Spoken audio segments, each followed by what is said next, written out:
quality fine. lagging out. So you can see here, with what I told you, we would probably pick either Typhoon Spec or Rhino Spec here. And I'm taking Typhoon Spec because it has 600 HP more, which is a lot, this kind of scenario. And we can also see that Skip doesn't really have that great of a pack, but he still chooses to go for the Hound Mustang, which we, I think, talked about. It's not a very good starter. That's why he has 1k HP more than me. Because the game thinks he's going to lose. All right. I'll switch the perspective real quick. So in terms of deployment, you should already know what I'm doing. It's exactly what we talked about, right? The chaff deploys with the fangs and whatnot. And this is pretty much no different. It's a standard game against a standard player, by the way, not an aggressive one. I don't remember if I have one of those as well, but we might have. I will check later. So now, for now, the only thing that looks different to you is I put the fangs further back because we are already starting with arc lights, right? I'm not going to leave holes for Vulcans if I'm starting with arc lights. It's pretty unlikely, I would say, that I will switch into Vulcan later in this kind of scenario. Okay. Our fangs will come in a little bit late, but that's fine because both the Hounds and the Mustangs are very, very good at clearing those fangs. They prefer to kill those off before the sledgehammers are in range. That would be actually worst case scenario. Okay.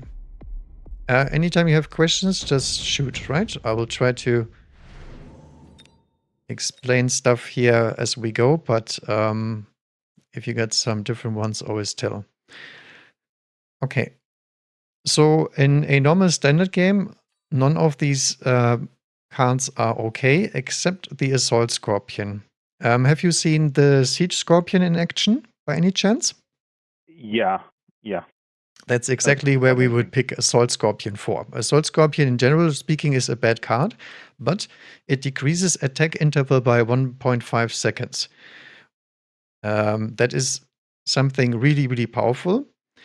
It also decreases our range by 30, but the Siege upgrade gives us a ton of range, like too much range almost. Right? So we can have a Assault Scorpion that is sieged, so it's just going to shoot a little bit faster. It's going to reposition a little bit better. And it's going to have a tiny amount of less range. Doesn't matter. Okay, so this is a very greedy late game card if you want to really go ahead and pick it. Okay. Everything else, probably not needed. We don't need Mobile Beacon until we need until we see Stormcaller here, right? Before that, maybe not necessary. So I would expect a skip here. And if he skips Assault Scorpion, he probably doesn't have it on his bar. We'll check that later, okay? But we will keep this in mind in case he does have it. Because that's something that would beat our late game comp, which would be something like Marksman or, I don't know, some Melter play, Factory, as you saw, all that stuff.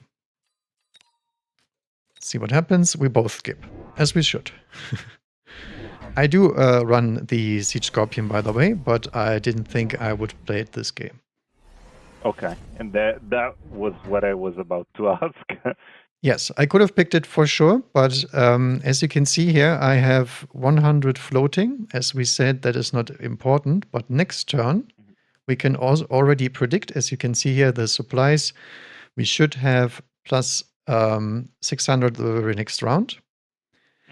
Which means I will get to drop Arclights and range them in the same turn. Okay. Okay, so this is some calculations. If I did not skip, I wouldn't have had the money to get an additional deploy out this turn, which is very valuable when you're playing standard. Plus my board is symmetrical now. Very good. Now, that's not important in the end, but most of the time you don't want to have a weak side until you decide to have a weak side. Okay. All right. And sorry. Yeah, go ahead. and also I thought up until now that if you cannot manage to level up the arc lights, you probably should go for something else.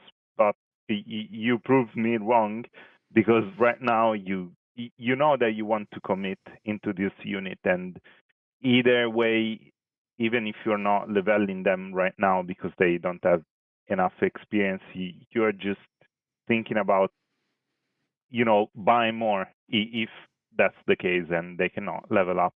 Yeah. We don't need them to perform very well later. We will need them right now performing at this moment. So for example, if we take a look over here, he started with Mustang and Hounds, which is a very good matchup for the Arclights, unless they fall behind.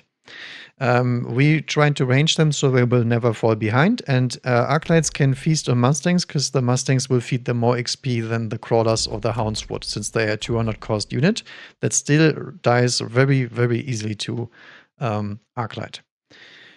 Okay. Since the Mustangs are going very, very fast, he has no way of having Fangs in the front that can tank for the Mustangs anytime soon. He's probably going to deploy some Crawlers. So there's all of these units on the board are bad into Arclight except the Phoenix, which is terrible into Fangs. Lots of Fangs. So I'm not quite sure why opponent does this here, but for now, we just saw the Arclights, and he still deployed stuff into Arclights that gets killed by Arclight. For now. He will have eventually lose formation, but maybe we can kill him before that actually becomes a problem to us. Okay. Talking about Phoenix real quick, if you're playing a true standard, you most likely don't want to have Phoenixes. Phoenixes are very good in aggressive play and in cheese play, but they're not necessarily the strongest in a standoff like we're having right now with a big no man's land, because that's where marksmen outperform Phoenix. This guy has elite marksman, shield, and EMAX, so he has a very greedy long-range setup. Again, if we never get to that point, it won't matter. That's the idea behind this. But we always take a look at the text, right? He has the incendiary on the Hounds, has the fire extinguisher, doesn't have armor. And he has the standard Mustang text that we don't care about. This guy is a streamer as well. And as he saw the statues, he said, these guys don't have armor. That's great for me. I think that's a misconception. I don't think you need sledgehammers with armor to stop these Mustangs from getting off. There's plenty of units in this game that can beat Mustang, including Abyss, which is a very, very strong late game counter. So do not overvalue armor. It's all I'm trying to say. Armor is good for one turn, and then you probably meet a different solution, because that's when the Scorpions come out, when the big boys come to play. Armor is not relevant anymore. That's just a tempo turn with Rhinos with armor into Mustang and Vulcan, for example. That would be amazing.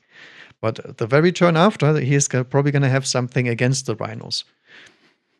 So I don't know. It's different. Okay. Let's continue. So he drops a Phoenix for some reason right in the middle, which means it's gonna split. I'm not sure why. I think he expects that he can fight sledgehammers with Phoenix. Unfortunately, that's not the case. A Phoenix will still take a long time, because you can see here it does not one-shot the sledges. So unless the Hounds are doing the heavy lifting, they actually don't make it. Here you can see the Arclights are just ganging up on those dogs and the Crawlers and the Mustangs, and there's no chance. This is a really hard lesson for everybody. Fangs do beat Phoenixes pretty much no matter what. Even with your highest upgrades, you probably can't kill all of them. So always have some Fangs for later. This is an easy one. I think you should always take the Wasp drop here. There was a smoke in there. You could also take that, but I'm not getting outranged anytime soon. As I was saying, we are aiming for Arclight range. But the Wasp Swarm, I just took it to assassinate those Phoenixes. And make him think that the Phoenix is probably not a good idea. because this outvalues this turn, and there's nothing he can add to the board that actually kills my Arclights.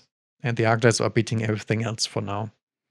And he, for some reason, took Improved Melter. I'm not sure why he did that. Probably he likes the card for some reason. It got nerfed a lot. It's to the point I don't think it's worth taking anymore. It increases range by 10, which is good, and HP by 20%, which is okay, but recruitment cost up by 100 makes the Melter really expensive. And I don't think 10 range justifies that cost. So I wouldn't take it in general. Mm-hmm. Okay, so we have 650 left, which sounds great. Because we can get another Arclight, an additional Arclight, and we can get range. So this is where this gets scary, because I have much more chaff clear than he has on longer range. I have 6 units of chaff in good positions. And we also do have the sledgehammers from before, which are performing quite well into hounds as well. And now his entire army got split up because the Mustangs had to go back here and kill that wasp drop. So the Mustangs will come in when the entire fight is over and when there's still Fangs alive here to protect the Arclights from the Scorpion. So even though I was very, very unequipped to kill a Scorpion this round, it doesn't matter. He's shooting at Fangs the entire game. And there's your levels on the Arclights, by the way. Ah, I got too slow. Yeah.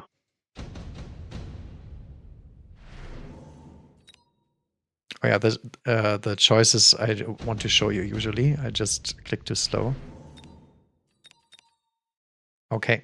So this is turn 4. This is where my spec comes online, and we have the Typhoon on the board, if we like. Now, note that he is area spec. That's why he got the Phoenix in the first place, even though it wasn't a good idea. If I see area spec, I expect some sort of wasp play or something like that pretty soon. There's not much the area spec can actually pull out. It's going to be 2 giants, wasp or Phoenix, or all of them. Maybe Wraiths, if he really, really wants to. The Wraiths, the Overlords and all these units are not that good at standard most of the time. But they are, I would say the Raidens can be played pretty effectively, and the Overlord sometimes if it has a carry setup. If it's an aggressive setup like you faced probably in one of your defense games, then it would make more sense. Yeah.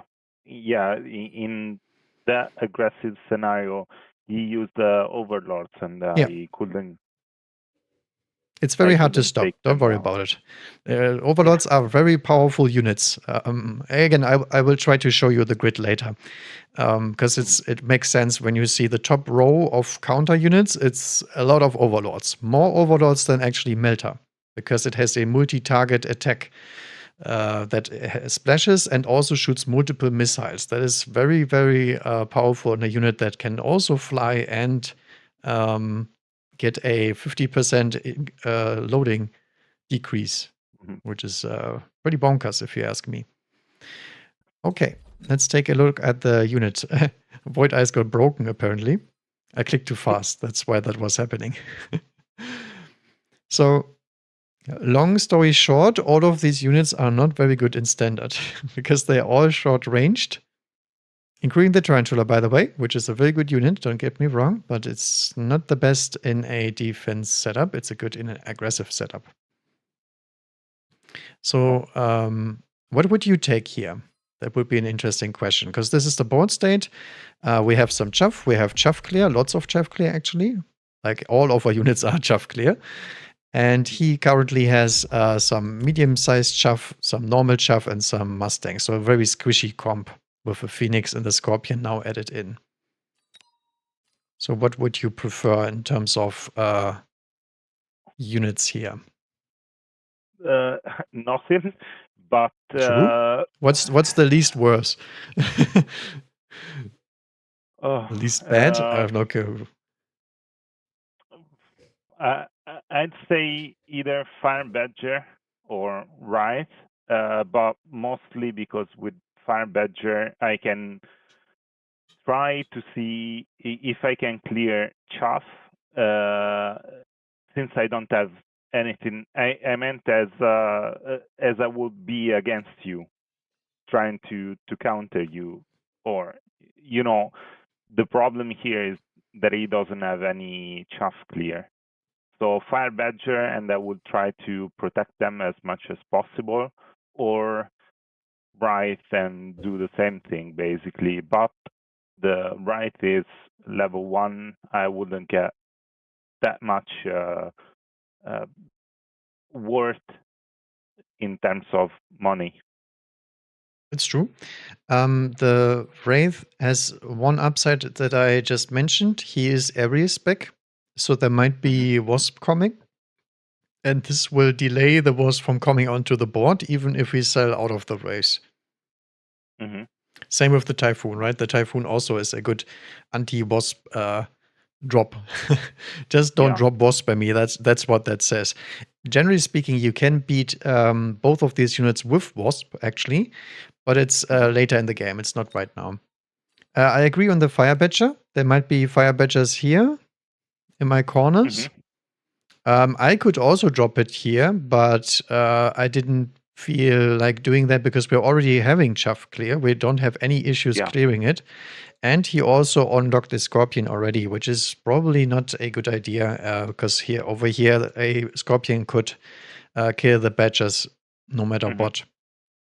And then we need to add scorers here, and then we are behind on our main board. That's what we never want to do. We don't want to waste money on flanks unless we want to win that turn. If we want to split his army up so we can win that turn, it's a very good play. Not this turn, though. I mean, he's at 3.8k because he has Ares back. He was super duper healthy in the first place, right? He lost a bunch of rounds and he's not even remotely close to dying at this moment. So I will take the Wraith here for sure. Now, what do we expect him to do? What would he probably take? No, I meant him taking the Fire Badger. He would take the Fire Badger. Would he care about me taking the Fire Badger? Not really, because you already have Chaff clear. You could, as you said, drop them on the side, but he has the Scorpion.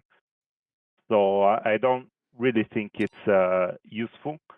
Maybe the Wraith would be useful for you, in my opinion, because aside from the fact that he doesn't have anything that can attack air, aside from the Mustangs, and they get really smashed by a Wraith. Even if he goes with the Wraith, with the come si chiama? The Wasp, the Wraith would be good. Yeah, okay. I think there's multiple ways about going this. I'm not sure what he said. I don't remember his decision making here. But we just see how it works out. It's just worth talking about. I think this unit drop was probably not favored for both of us, which makes it less interesting. I think it's always the most fun when both have good decisions to make and we're not just thinking about selling. But, I don't know how Skip usually plays. I just know he is a standard player pretty much, and that's all I know for now. We can have a look at Skip's game, by the way, because he's getting ultra cheesed the round before. There was a lot of aggressive play against him, and I like that game. It was a very fun game. It was also a very good game to look at if you have trouble defending. Okay, so what did I do? I sold one of the Wraiths because I don't want Wraiths. But we can make use of one of those Wraiths with a beacon maybe and try to take that tower here. Just in case. Now here I make a mistake. I did not expect him to take the Wraiths, to be honest. Not even on area spec, because he can take those anytime he wants, right? He doesn't have to obey the unit drop here at all. And I would argue his chaff clear is still pretty meh, so he could also switch to tarantulas or badgers, whatever he wants. But I make a mistake here. This wraith here will go forward. Even if I beacon a little more to the side and then into the tower. So this is getting my wraith killed a little bit too quick. I have replayed the round. I can actually make it around here. Like over here and then here.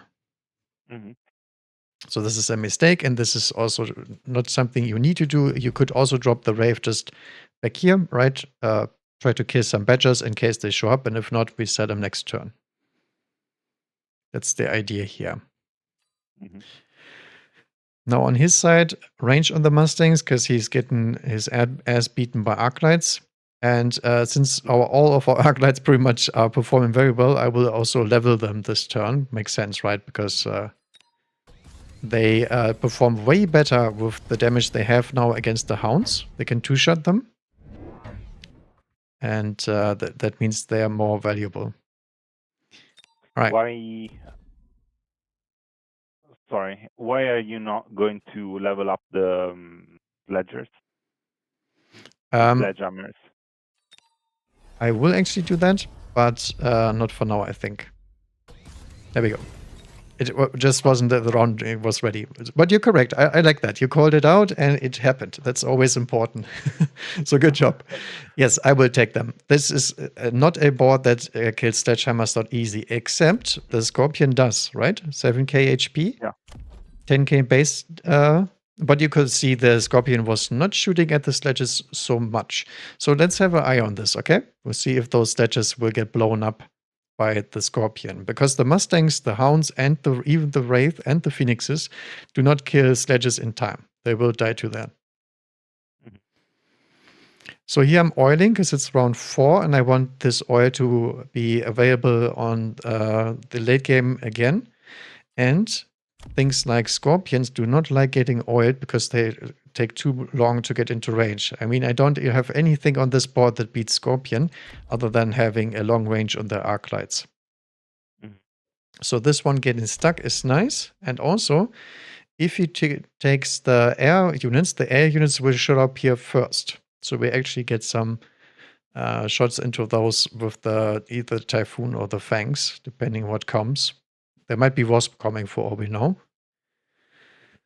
And that, I think, is okay to have. And since the oil lasts 2 turns, that makes it harder for him to play around this entire area for the next 2. He's not going to shield here, right? If there's a big spell coming out, you would shield it. That's where the turn with the oil is the worst, actually, by far. Okay. You already know those Fangs back here, because I told you why I deploy them. Do you remember what we do with those? Or what I'm trying to achieve here? No, to be fair. Okay. They are set up for the late game. These Fangs will arrive here when most of the Mustangs have died, and only the big damage-dealing lines back here will remain. Might be Scorpions, might be Phoenix, might be Marksman. You know, something that needs to be targeting big stuff.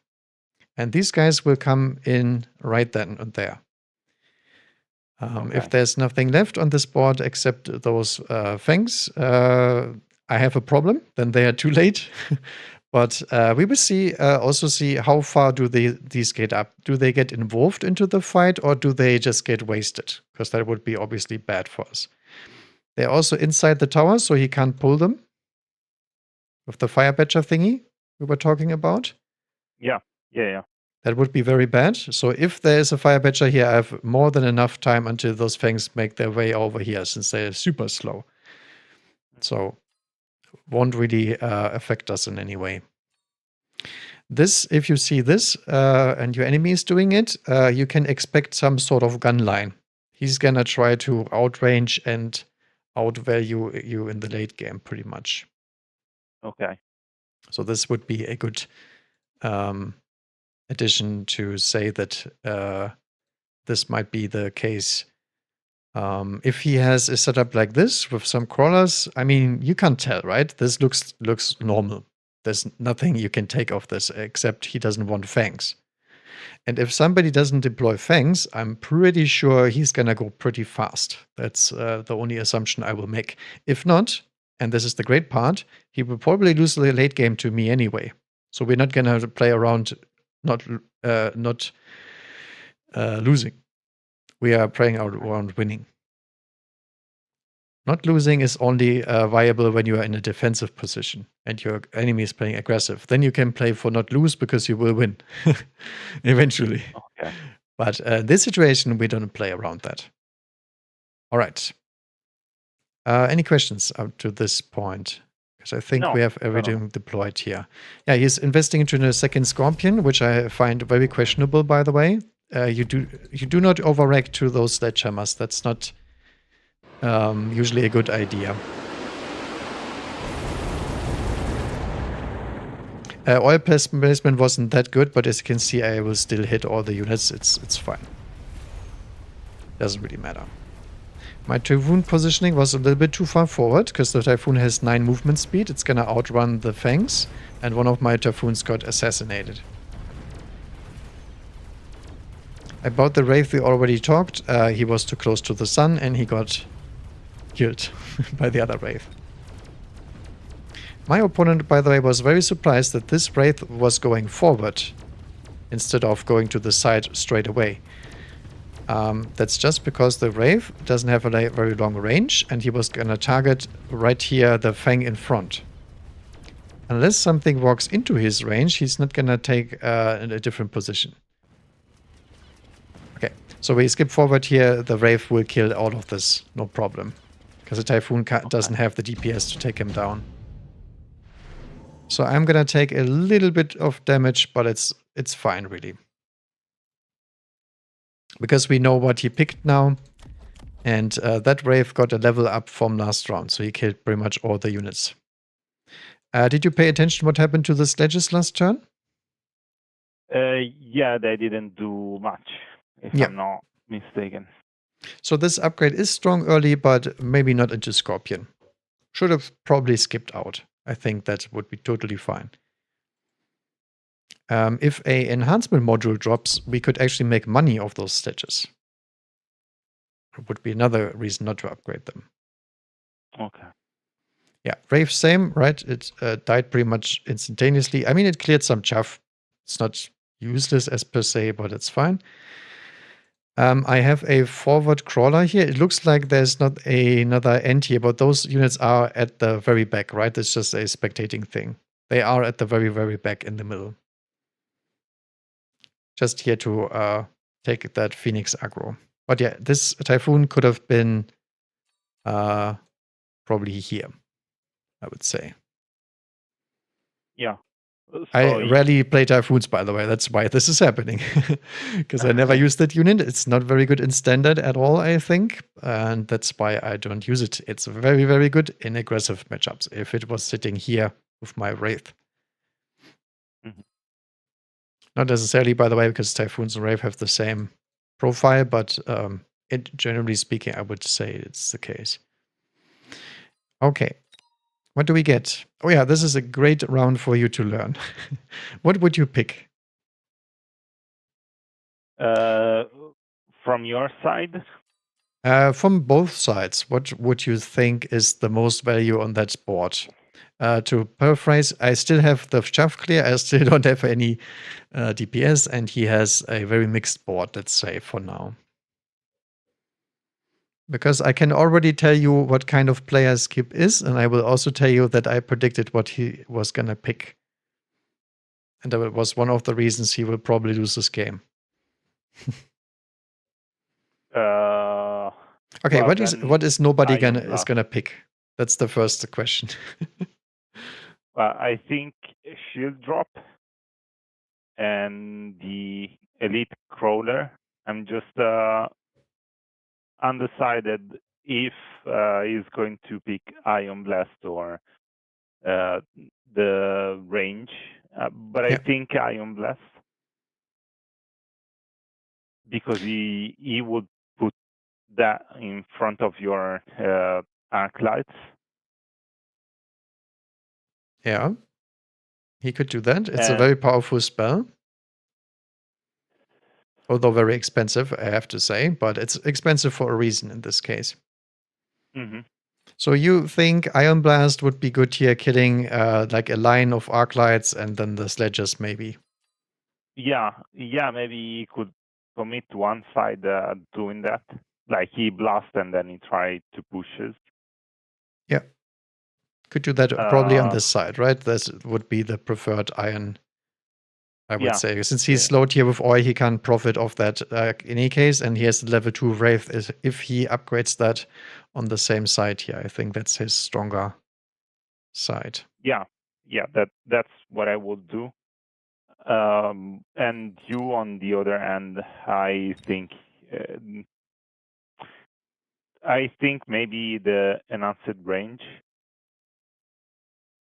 Let us do some math, okay? Advanced targeting system costs us 400 plus a skip, so 450. Do we expect the game to go around 9 or higher? That's the question. No, to be fair, no. I don't think so either. So we can skip this and just buy temp range 4 turns in a row. Okay. Yeah, this is very, very, very expensive, especially on round 5. We don't really have that many credits. Like this is like more than a third of what I currently have. So it's even Iron Bars is rather expensive, but it's gonna come back in those 3 rounds, which means it's gonna actually pay off before the freaking advanced targeting system. And if units are dead, they're not targeting anything. That's the problem with Iron Blast, right? It's very powerful. It's very hard to shield, especially against something like this. So it's actually a play against shield airdrop. We can agree Elite Crawler is a meme, don't have to talk. We could argue for shield airdrop if he had a Fire Badger flank or if I had a Fire Badger flank here in the corner. Okay? Then the shield airdrop is really, really nice. But this is just, I think you're correct. I think nobody would pick this except maybe a 2-1 player. Okay, final verdict. Who's picking what?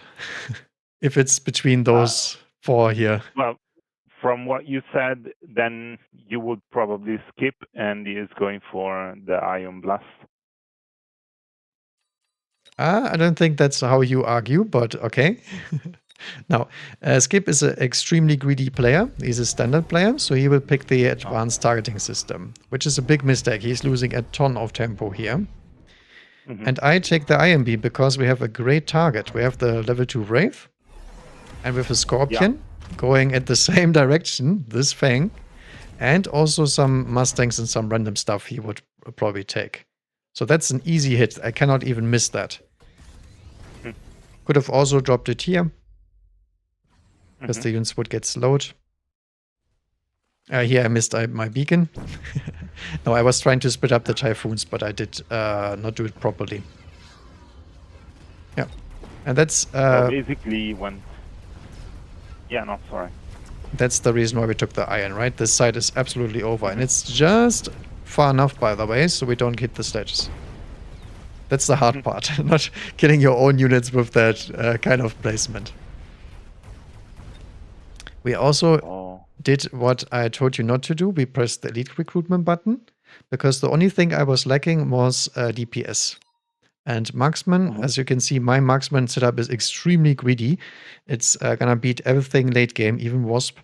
And it's gonna beat Scorpions for sure, no problem. Waves, no problem at all. He was mentioning that I don't run anti-air spec, which is true, but it doesn't matter at all, since none of the good units in the game are outranging the marksman if they have elite marksman. And I think range, whoever shoots first wins late game.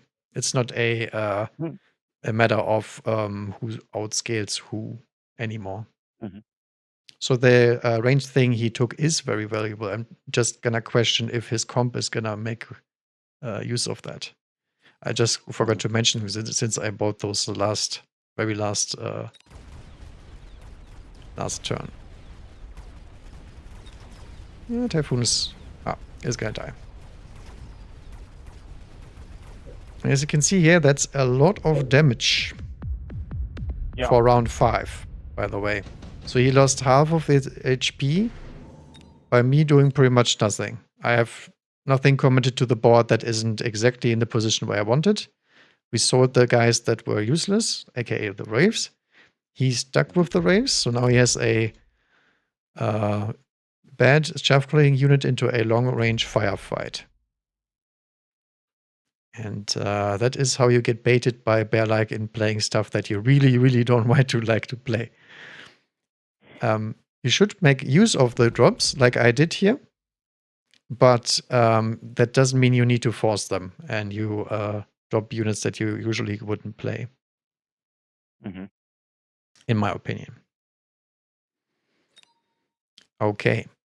There's the smoke bomb again that we saw earlier. Now this is the turns where the smoke bomb is actually quite effective because it lasts for 2 rounds and it has a cooldown of 3. It's not that expensive. It's a very powerful spell that you cannot even really deny. If you want to shield against smoke bomb, we have to shield like here, right? In the front. Yeah. And that's a really bad position against scorpions. Like they will kill that thing in no time. That's actually one of their biggest upsides. They shield break in milliseconds. So there's a chance the freaking smoke bomb might still drop. That's a big issue here. The other ones I can just tell you are probably not worth taking on round 6. It's a little bit late for intense training. Haste module means Mustangs, and the Mustangs are already suiciding into the Arclights, so maybe not a good idea to do it even faster. And the other thing is a quick teleport we just were talking about, probably not the greatest idea since we don't want to flank anyway. And if we want to flank, it's a distraction flank. It's not a let me deal damage flank here. Right? Where we're going to flank here? With Phoenixes, we get killed by Mustang. We need like a Vulcan flank to get this somehow sorted. So don't pick a quick teleport and you really, really want to. It's cheap, but you know. So this is where we take both the smoke bomb. He puts it down very greedy in front of my tower, so do I. But you can see the forward shielding. We both respect the fact that we might have a smoke bomb on us.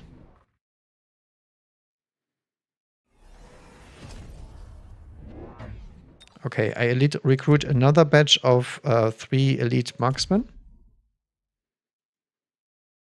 And if I do that, I can already tell you that the game is probably won, because I would never ever do that if I was actually would have to be careful about my money. That's really expensive. I just spent 200 just to farm some XP. But on the other hand, we traded that for half of his HP bar. So I think that's a good trade. We just need to catch up a little bit in DPS here.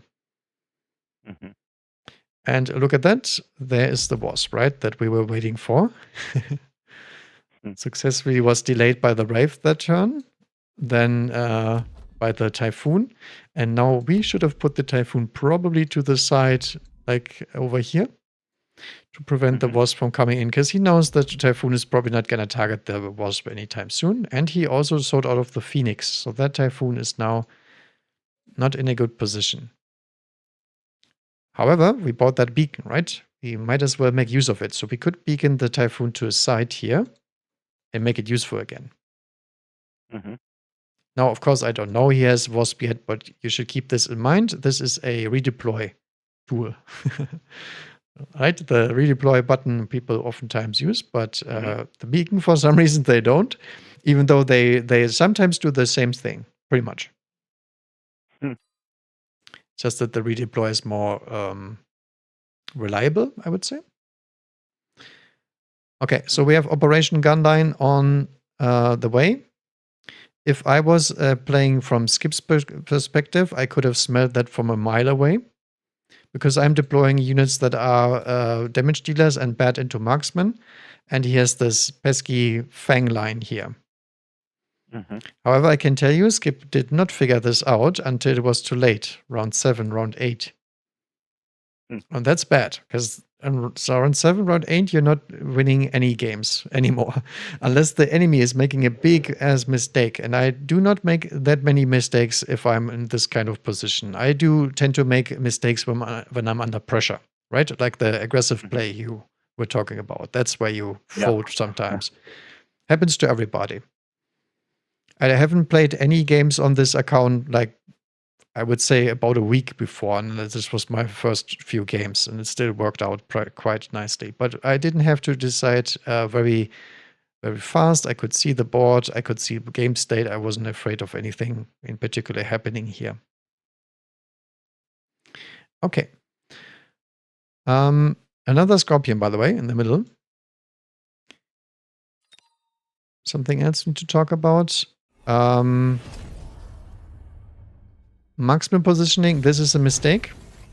I actually didn't see the guy. So he's sitting on the landing pad. Do not do that. Please take them at the tower line or even further back. Okay, you see what I mean with the forward shielding? They are dying as soon as the game starts. Because he doesn't have any chuff units at the line, right? In front of the shield. So that is something you can play around. You don't have to lose the shields. I'm losing the shields because the freaking Scorpion is going to make it in. And there's no fangs here yet, right? The late fangs. But those fangs here, those are the ones from the very, very back. So they are protecting our marksmen. And the arclights, actually. Yeah, then everything said and done. We have marksman arclight against Mustang. Which the Mustang does tend to lose because of the arclight AoE damage and whatnot.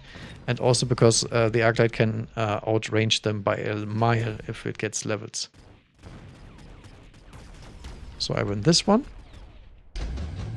And he's down sub 2k.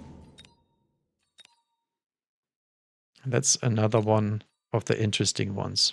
So we have 2 fortresses, 2 Vulcans, 2 fire badgers, and 2 stormcallers.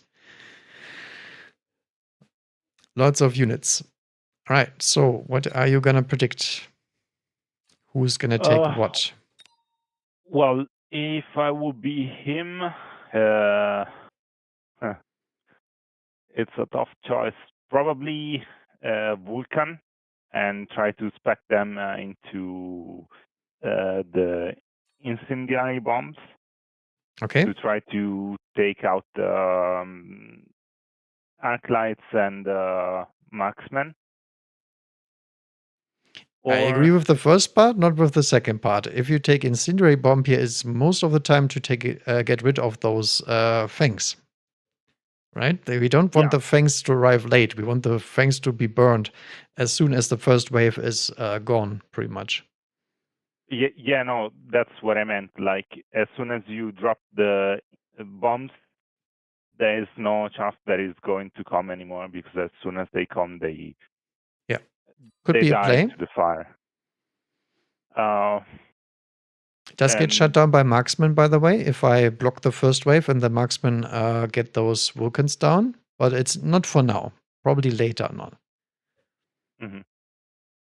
And you maybe fortress, because if you shield, you can go for the conservative play, even though you already have 1 shield. But you can put them in the middle and make sure that the DPS survives. So that would be all the marksmen.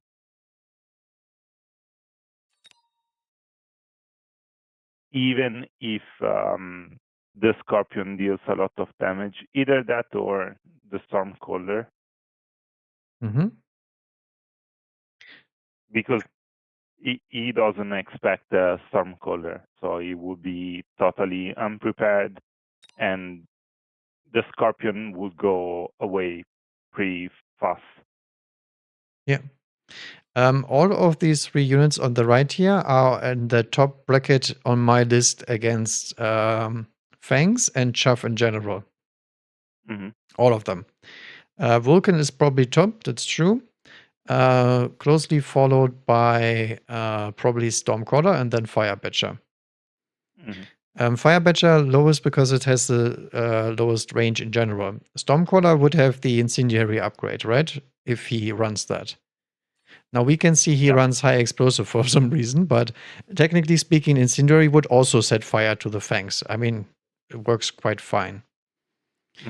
Stormcallers are not that great into highly leveled stormcallers, by the way. Level 3 is a lot. Not that great into this kind of board. Better against the bigger targets like scorpions and slow-moving units. Even giants, even fortress would die to level 3 stormcaller, no problem. But they can get intercepted, right? They're a little bit weak to that one. Vulcan missiles can technically be intercepted, but they are very, very hard to intercept. Almost impossible. Yeah. Okay. We both take the Stormcallers. I think I agree with you. I don't think he should have taken the Stormcallers. So I will not play around him having Stormcallers either. I sold one of my Storms because I just told you they are a little bit too expensive for my taste. I would rather have 400 in the bank. Because I want to get Shielded Fangs this turn. And if he did not take the Vulcan, he has a big problem now. Okay. So we see a Wasp drop here in a comma for myself. I want to have some later Wasp intercepting this Wasp, but not getting killed by the Wraith. So I will drop them as far as I can over here to delay them and come in when the marksmen actually want to shoot at different targets. I mean, the first wave, they're not going to matter, and everything over here is a Wasp killer. So I think that's the best I can get out of this spell. Then we take lead marksman on the Arclights. So we're now up to 150 range because almost all of them got level 3.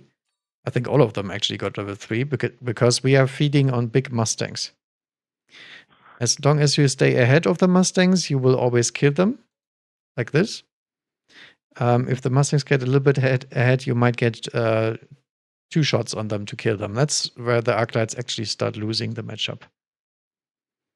And the reason why I took it is because I wanted to take out those Scorpions a little bit faster. I get some more DPS. It one-shots the Hounds everywhere. So there's almost nothing on this board that can truly fight against Arclight, especially if we take EMP. If I replayed this round, I would have taken EMP later, and EMP would have been even better. Okay. Now, here I do the beacon play with the Typhoon that I was talking about. I think this is a bad play. I think the Typhoon should be going this way. Because he found out this was performed well. Why not add a second one? Right? There's no anti-air here. It's just the marksman.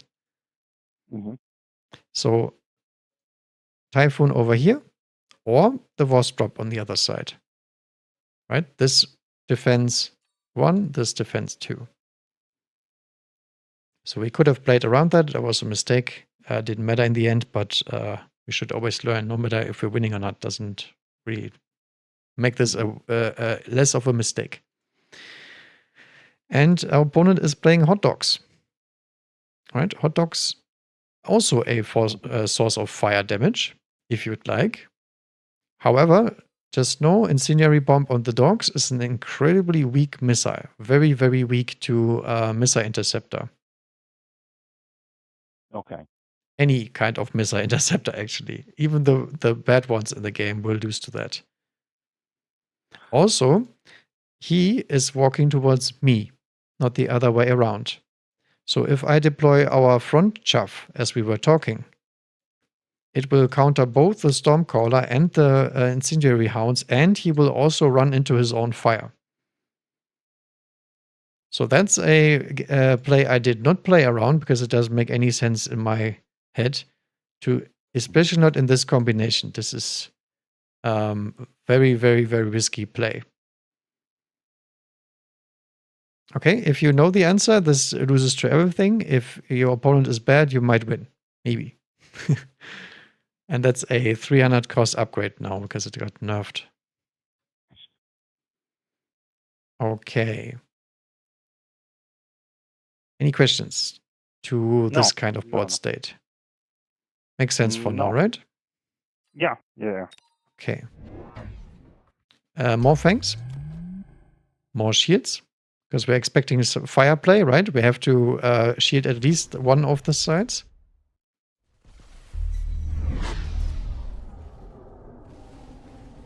And did you see my shield getting hit? This is what we want to prevent. The shield should never get hit by the Stormcaller in the first volley. I just did not play around the Stormcaller because it wasn't a good pick. Yeah. But still, we have to make note and say, okay, next turn, we should prevent this. There needs to be units in front, and there needs to be Chuff that takes the first hit. Because it's getting to late game now, and we need to make sure that we win. There's the late fangs again, this time with shield. On this time, none are left. Because the wasp drop was on the wrong side. Okay. So we take a good amount of HP, but it's around 7. And you can guess this is pretty late in the game. So 1k HP is actually not that much. Not even on a late game board. Okay. What would you pick here? Photon emission. Okay. Why do you need photon emission? What do you want to do with that?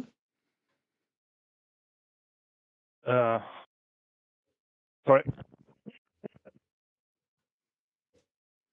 I just want to make sure that the chaff stays a little bit more alive, or maybe it's the wrong call. I would argue photon emission does not help with that at all. Having 30% less damage received will not prevent the chaff from dying any faster or slower. Most units in the game will already overkill our crawlers and our fangs. Except the fangs die twice because of the shield, but their HP is 117. So even a Mustang will take 2 shots, no matter if it's a 30% reduction or not. They will also die to the fire just as quickly. There's no way they are gonna survive that kind of deal. And it only lasts for 20 seconds, right? 20 seconds means you have to go in and get use of it out of it immediately. Okay. There's no EMAG, Ignite, Acid, or Degeneration Beam effects on the board at all. So we are only playing for the 30% damage reduction. So if you're a very aggressive player and in your opponent's face, this is a very good upgrade. For that reason. But for us, Quandary does not do much. Then the electromagnetic impact. Yeah. Because we can see we already get value here. If we hit that with an EMP, we get 35,000 damage, and this thing has 40,000 HP, so it's going to die to the first marksman shot, pretty much. Or the second. And also, we can hit the EMP on this clump of units here, right? Because this player is not spacing very well. He's putting all of his units in big clumps, so he's getting punished by AoE spells. Which, by the way, the oil also is back on. While he has fire on the field. That's really dangerous. So, we expect shields, right? Tons of shields. If he does not shield this, and I put a crawler here, he's gonna ignite the oil and burn his entire side here. Okay, so we do play around getting multiple hits. And if we get multiple hits with this, we're gonna win this round. Because we're gonna stop a Wraith. We're gonna hit some shields. If he doesn't shield, we're gonna slow down his entire army. For free. Don't even need oil. Heavy armor doesn't make sense because we don't have a armor carrier. And barrier because we don't have a barrier carrier. Yeah. Okay. From his perspective, same deal, pretty much. This is probably the highest value. Barrier only if he gets a giant out. And he only has medium units at the moment. And heavy armor maybe on a scorpion, I guess? Or wraith? Could do that. I think. Okay. So we both take the EMP. And this is how you place the EMP. You just skip a little bit of that clip and the rest into all the units. So this will deal full damage to both the shields here. I buy another Typhoon because we realized our entire flank here was losing to the Wasp, right? That was no good. Yeah. Look at that. He does all the forward shielding. But there's no crawler in front. And here I do something else. I just told you we need to chuff in front, right? ASAP. I instead decide to build a bunch of missile interceptors. 4 of them. Because we get both the value against the Stormcallers and the Hounds, and we're probably winning the round anyway. So we will get plus 400 value next turn if we can survive this. Okay. Oh, there's an oil coming from him as well. He's very late with his oil, by the way. If I see this oil, I expect a unit to show up here and try to ignite this. I'm not sure why he placed it like this, but for now it's pretty useless. Maybe a dog here into this, but there's a missile interceptor, so we are already safe from a play that he did. Okay, I'm also shooting up because I'm expecting EMP, and I want my Arclights to keep their range, but I misplaced the shield. Bad play. Should have been more to the right. And look at that. The freaking missiles still land because they are a little bit too far backwards. Now the fire, not very much, right? There's a little bit of fire here, but not a problem. Yeah, but the Stormcaller still got my shield because I did not do what I told you to do and got a front unit deploy. I simply did not have the deploys. I deployed my Typhoons to get rid of the Wasp, and as you can see here, getting rid of the Wasp was the right play. They are the bane of all marksmen. Pretty much. Another reason why the Storms are pretty bad into this kind of board is they lose to Marksmen later. Marksmen will outrange them, because if you invest into Storms, I can counter them with Interceptor. And if you don't invest into them, the Marksman actually has a very similar range, like it's 10 range difference, without even Elite Marksman. So I can outrange him quite easily. Alright, he's in kill range now. Another unit drop. Lucky for him, because that's the only thing that can turn this game around, right? This board looks like this for a long time, I would say. Nothing much has changed from 3 rounds before. He just added all those fangs that he should have had earlier, right? This was my setup. Just in different positions. I think mine are better positioned, actually, but he can tell. And at that moment, in this round that was just happening, round 8, he actually realized that those fangs are very, very dangerous. And that's too late. Okay. That's where you lose the game to shielded fangs. Very, very powerful upgrade if you can play it correctly. And we also get the good old Iron Blast back. So this is round 9. This is where his advanced targeting system pays off, right? Not this one, the next one, actually. So it's round 10, actually. I lied. So that's the reason why I don't pick that upgrade very often. If I do, it's because we're in a complete stall and nobody is winning. But if I have a chance of finishing him off earlier, I will never pick that card. Because I will die later for the big spells, for the nukes and all the random stuff that is happening late. Look at this bar. All the spells. That's scary when you're on this side. Because you don't have the spell and I do. And this is going to burn through a shield no matter what he does. So it's very similar to the EMEC blast. Okay. Time to think again. What do we pick? I like this game because of this, by the way.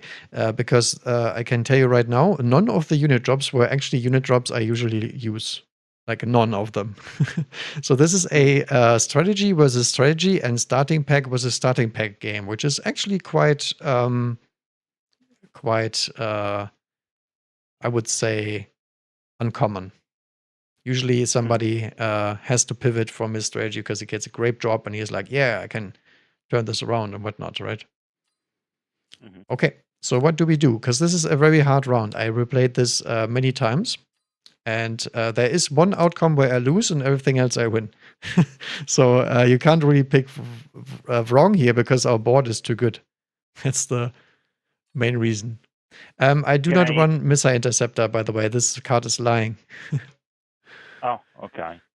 Can I see your board again? Yes, sure.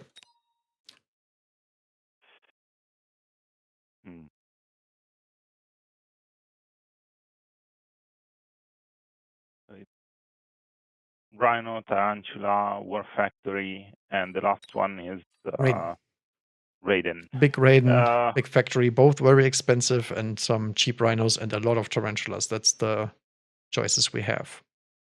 In terms of money, pretty equal, I would say, overall.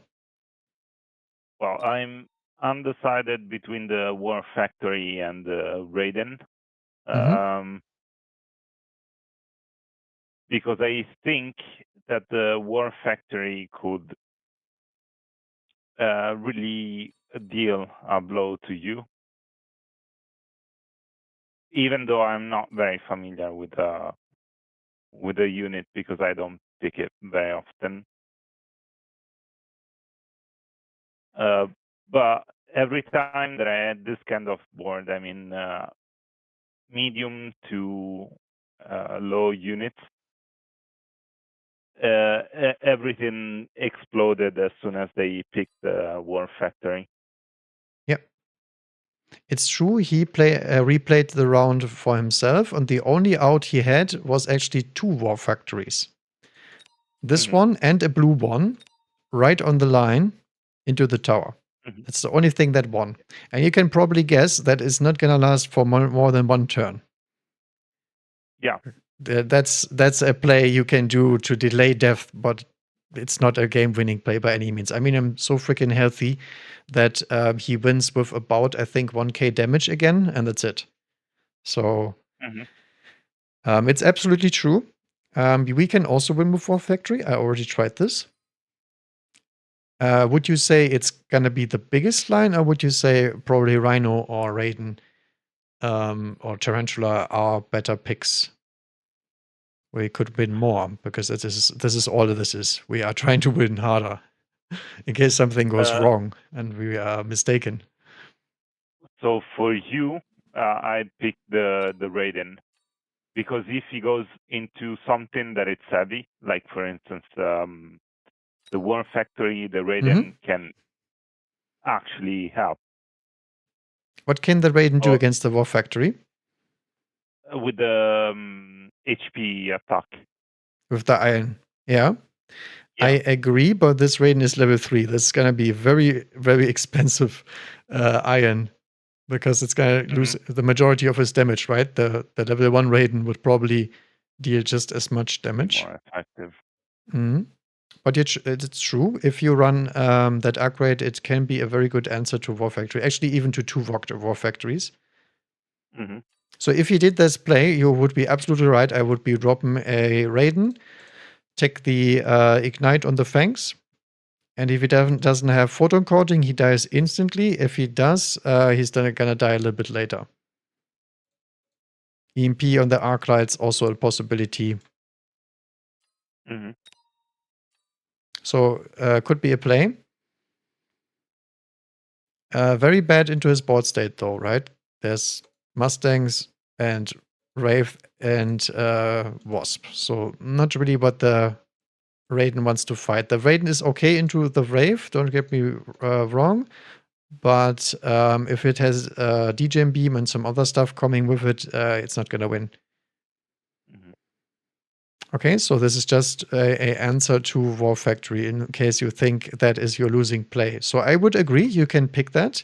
You're not gonna win the round any harder, but you probably prevent some cheese from happening. The only thing is you have to guess where you put it, or you have to put 2 Raidens. Yeah. Yeah, So, I would probably go for 2 I mean, raiders. he's not going to put a war factory here, right? There's oil here. He doesn't have any chance. So we would put the Raiden here, like over here, for example, or maybe even a little bit more towards the middle so it doesn't get distracted by a flank. And then he would put down the cars here and then go in here and we hit him. Yeah. And if you're doing that play, you might as well drop the Iron Blast here as well. Because we don't need the Iron Blast. We're winning rounds without iron at all. Okay, so this could be a great great cheese preventer that looks very stupid if he doesn't cheese, but we will still win. I like that. I like that. It's a good play. I haven't played that situation, by the way, because he does not drop the freaking war factory. So I couldn't replay it, but that would have been a good prevent. Okay. What about the rhinos and the tarantulas? Do we care about those? Do we want to take them? What would you say about that? Well, I'd rather pick the tarantula over the rhino. And I think that you probably would go for the other two. I mean, the rhino to play against the stormcallers. But I would pick the tarantula to go with the spider mine to still either destroy their chaff or to lose some time. I mean, gain some time from the stormcaller. Because the rhino, I'd be scared to drop it against those scorpions. It's true. The play would be rhinos here in the corners with armor. So they will arrive too late. The scorpions probably will be dead by then. Okay. Right. Look, if you look at the damage they are dealing, they are dying rather quickly. Right. 9 units. That's nothing. That's crawlers pretty much. Maybe a sledge, which doesn't matter in the first place. So the rhinos will arrive late, and then they will fight Mustang and Stormcrawlers and some hounds and wraiths. That's all units they do not care about at all, right? If you think the scorpions are gone, the rhino wins. So it's true. We win with the rhino play, but we win harder with the factory play. Because we can put the factories right in front and take the brunt of the damage, and they will still not die. So that they're better tanks. We can't put rhinos here and just expect them to live against Scorpion. That's probably not going to happen. Yeah. Maybe. And I do what you suggested. I took the tarantulas, actually. I just wanted some beefy boys in front that also do a little bit of chaff clearing. And I expected a Raiden. And as you can see here, a tarantula does not get one shot even by a level 3 Raiden. So the Raidens are actually only good against medium-sized units like sledgehammers, the Typhoon maybe, Arclights for sure, Marksman, right? Those targets. But why did you go for the Raiden? I don't know. I can't tell you because I have a bunch of Marksmen on the board already out-leveling his Raiden. And the only thing that beats Marksman is Raiden with range, EMP, and chain, and shooting at units that are in front. And Raiden absolutely sucks against Mars Fang. So that's exactly what we have on board at the moment. But okay, it's his decision. I think that was one of the worst picks he could have picked overall. I think the other ones did all better, even in this situation. I mean, Tarantula probably not, but I think even the Rhino would have done better. Okay, Tarantulas will take 2 shots from the Raiden to get killed, and it's gonna move forward because it has fewer range than the Arclight. So I'm just using them as a throwaway, pretty much. He's peeking away his units because he's very smart and he thinks I'm gonna drop the same Iron Blast as well, which I did. So I did not play around this one. I should have gotten a like this. You have to imagine there's a mouse down here because I can't hit the freaking mouse.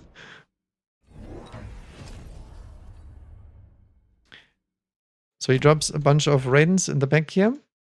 with the addition of some Mustang levels and whatnot, and that's it. I mean, Raiden are super duper expensive, right? So dropping 3 more Raidens and or range, that's your entire money. I do take the marksman because we talked about this. Elite marksman beats almost everything on the board, including Stormcallers, actually. And that's where we want the damage, right? If there's Raiden coming, if there's Factory coming, if there's Rhino coming, Tarantulas, all of that requires more damage. That's all we care about. So this is a nice play. And would you look at that? Even then, the freaking Iron Beam is gonna destroy some stuff here, right? The shield and whatnot. So it's not even that bad of a spell, because it's killing the Stormcaller here. Which is a 400 cost unit again. I shielded pretty hard because I wanted to play around getting EMAC'd or something weird like that with the Raiden. Yeah. He finally ranged the Scorpions on round 9. Which is too late, by the way. Always. Yeah. You see these fangs here? That's exactly what the Raidens don't like. If it wasn't for the fangs, they could actually win against the Arclight front line, but for now they are just absolutely toast. We don't overkill him by a lot, but we don't have to, right? We were winning practically every round. The only round he won was the fire incendiary bomb surprise play that was absolutely garbage for the rest of the game. Pretty much meant he could never come back. Let's take a quick look at Chaff, because we want to see. He has the crawlers and the fangs swapped. That is a setup you can do if you like, but I don't think it's doing any better than what we discussed. Fang placement is okay, but if something gets dropped here, like a Stormcaller, it's gonna get targeting onto the Scorpion. It's a little bit risky like this, I think. But you can play it like that. And you can see the rest of the stuff, he's not playing around the Fire Badger thing we mentioned, which we could have punished. And for my setup, we have only 1 unit of crawlers, pretty much. Because you could see I wasn't playing around getting into his front line anyway. The only thing we should have had is another crawler here. So the Stormcaller value gets diminished. That's the only thing we would care about in that case. And now, how do you see if you played your cards right? That unit cleared a lot of chaff. 130. 58, 110, 98. So how did that happen? Our opponent did not have enough crawlers and they didn't have loose formation.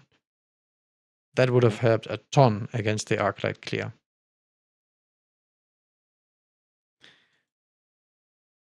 The second thing is who dealt the most damage.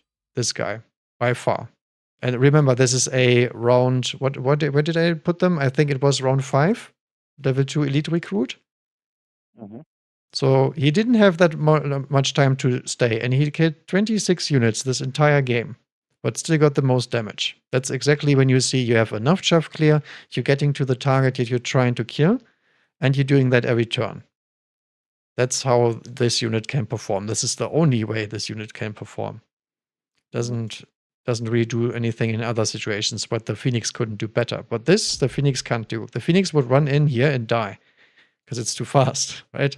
That's the major issue with the Phoenix. It would also lose to Raiden, by the way. Pretty hard. And to Mustang. That's why we don't use the Phoenix as often in standard here. Same for this guy. This guy had the third most damage. This guy, by the way, is underperforming. Can you guess why he's underperforming? For the fangs, because he's targeting the fangs more often than not, and when the fangs are cleared, there is also the hound. Yeah, but that's not quite the reason. He is very far forward. He's at least 2 or 4 spaces too far forward, right? die. So he gets shooting at these units. So he killed more units than the other guy, but he's shooting at useless stuff that should have died to something else, like the Arclight, right? Or any other unit other than him, let's say. Okay, so you can see this was a mispositioning error. I just didn't see him. He was too blue. And then he landed on the helipad and stayed there for the entire game. This guy did underperform because he was sitting right next to the Stormcaller and whatnot. They were stealing a lot of his kills, so he wasn't necessary. This guy, again, very good damage.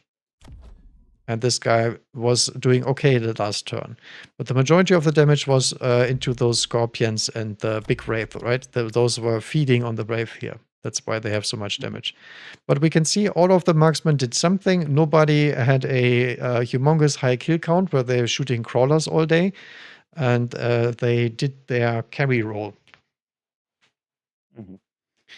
And they're pretty much the best unit at it if you can protect them. If they get rushed, they are one of the worst carry units in the game. Because they're super squishy, very easy to distract, and very expensive to upgrade if you want them. And you also need a lot of deploys. You saw me wasting 6 deploys in round 4 and 5, and we still won because we eked out that Arclight line early. And they were tanking his entire board for free. If you don't have that, you can never do that. You will lose the game to that. So this is a standard game, as standard as it gets, I would say. If I was imagining how I would like to play a game and what opener I would like to have, the sledge opener, I think I would have done nothing different except the Typhoon spec. I don't like that. I would like to have a Farseer instead. But, I mean, did it really matter? No. Right? We had some Typhoons later to kill those 2 squads of Wasp, who did very well, by the way. The best performing unit on his roster. And look at that tech. He has no shield. Yeah. It's one of the very, very few techs I would argue you probably need. He was playing carry Wasp setup into non-carry Wasp, and that's bad. That's your best chaff unit against marksman just wasted. Because it can't be targeted by much else here. Well, you know, that's decisions you make before the game, right? This is not something you do. He also had Iron Eyes on the bar, by the way, so he could have attacked my war factories as well. Okay. Yeah, any questions to this game? No. Like the placement and whatnot? I mean, I'm not trying to say play the strategy. I'm just trying to point out why we position units as we do, right? That's the idea here. In an ideal scenario, you would always keep those shields and the missile interceptors for the rest of the game, because that is what's gonna do skip in. I'm getting free value every turn. These things stay alive. That's why they are back here. They could be way better here. They would be intercepting all the Stormcaller missiles, but they might actually die. That's not a risk I'm willing to take here.